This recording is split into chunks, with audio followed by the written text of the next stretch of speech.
Putting on a show was to prove vital. It led to the development of Kylie's much-loved showgirl and eventually a still much talked-about appearance at the 2000 Olympics in Australia. So, yeah, decided to take matters into my own hand, get to Australia, get on the road, and it was an invaluable experience because then it's right in front of you. You see what people are responding to, what they liked best, what they didn't really, And that was when I brought in the showgirl. She came into the concert. It was about, I think from memory, 4 songs that was suddenly very pink. Boys with pink feather fans on them, and the image that eventually led to the Olympics, the showgirl thing at the Olympics, that really has become just part of me. I don't think she's going to go away in a hurry, that's for sure. So it was a really important time.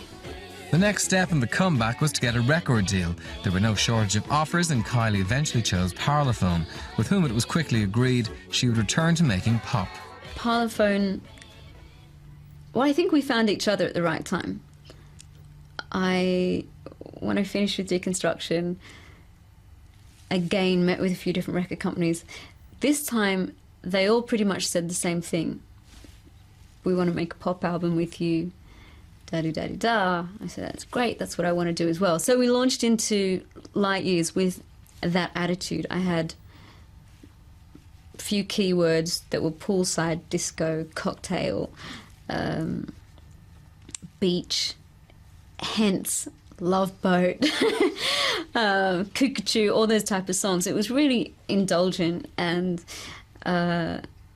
unashamed. We just went, no, this is what I want to do. I'm going to be as camp as I can possibly be and just go for it. And everyone loved it. And so that's obviously what was right at that time, and was a beautiful beginning with Parlophone.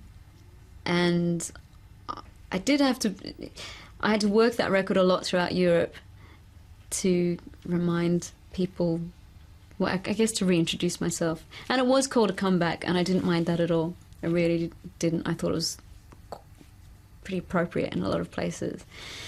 So it came back with Spinning Around, and I remember listening to the radio, waiting and waiting to hear.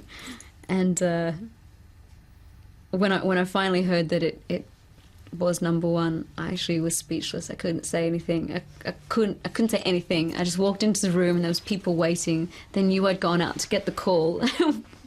Must have been thinking, what on earth can we say? And I just walked in, just went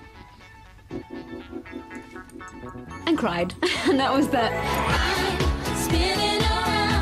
September 2001 saw the Kylie phenomenon reach fever pitch with the release of her global smash hit, Can't Get You Out of My Head, from the multi-platinum selling album, Fever. Fever, I would say it's a combination of everything that I've learned and everything that I've done well, everything that I've done terribly. I just feel like it's got the best of both worlds, namely Light Years and Impossible Princess. That the combination of the two. And I suppose I've landed in a place where I'm starting to define my own style a lot more, and that's it's a fantastic challenge, and I'm enjoying it immensely. We hope to take Light Years, to take Fever, which encompasses, it's the summation of everything before, and put it on stage. So it will be very different to the previous tour I did, which was Light Years, and it perfectly reflected Light Years, and it was I think it was brilliant. Nearly killed me, but I love doing it. So I'm about to launch into that again, and it's an incredibly exciting time to be able to do a show and have, I just can't believe that I can look out in the audience now and there's little kids. And one of the shows we did in Sydney, there was 3 drag queens in the front row. There was like 8 Muscle Marys in a row there.